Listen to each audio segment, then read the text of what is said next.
Bonjour, alors deuxième partie de la leçon sur les pourcentages.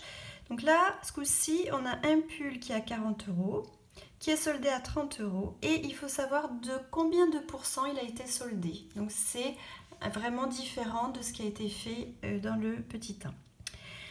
Alors, il y a deux méthodes. Première méthode ici, et une deuxième méthode. Moi, je préfère la numéro 2, mais bon, après, chacun fait comme il veut. Donc on me demande une réponse en pourcent. Donc on cherche quelle serait la remise du pull si au départ il valait 100 €. D'accord, c'est ça les pourcentages. On se ramène toujours à si c'était le total égal à 100. Voilà, donc pour ça, on va utiliser un tableau de proportionnalité. Mais avant, comme on me demande le pourcentage de remise, il faut que je connaisse le montant de la remise. Alors un pull qui passe de 40 € à 30 €, on a fait donc une remise de 10 €. On la calcule en faisant 40 moins 30. La remise est de 10 €. Donc là, on me fait une remise de 10 € sur un prix total au départ de 40 €. Or, moi, je voudrais savoir à combien serait égale la remise si jamais le prix de départ était de 100 €. Puisque je cherche une proportion de 100. Donc là, on fait une petite règle de 3, d'accord? Et on obtient 25. Donc il y a eu 25% de remise.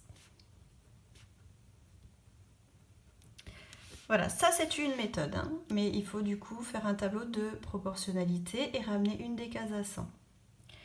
La deuxième méthode, je la trouve peut-être plus intuitive, parce qu'il suffit d'écouter ce qu'on se dit dans sa tête. Là, on me dit, on m'a donné ce petit exercice-là, et on me demande le pourcentage de remise. Donc je me dis, mais on m'a fait une remise de combien sur combien? On m'a fait une remise de 10 € sur un total de 40 €.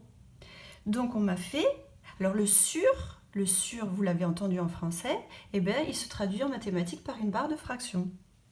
Donc on m'a fait une remise de 10 € sur un prix initial de 40 €. Voilà, ça c'est le pourcentage, mais c'est le pourcentage qui n'est pas encore tout à fait correct, puisqu'il faut le multiplier par 100, puisqu'on veut travailler en pourcentage et non uniquement en fraction. Donc là, ce que j'ai fait, c'est ce que je vous ai mis ici, c'est ce que je cherche sur le total fois 100. Et je trouve le pourcentage de ce quelque chose. Alors vous voyez que c'est exactement le même calcul que l'autre méthode, heureusement d'ailleurs. Et ça, on trouvera aussi 25. Donc il y a toujours 25% de remise.